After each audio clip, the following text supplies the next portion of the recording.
وانا غلطان عشان حبيت وبينت اهتمامي بيه.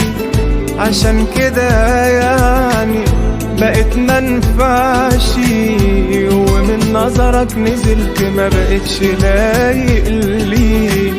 وكان مفروض ما احبكش، ولو حبيت ما بينش. ودلوقتي خلاص همشي انا وقلبي اللي دايب فيه. وليه طيب؟ عشان طيب، عشان يا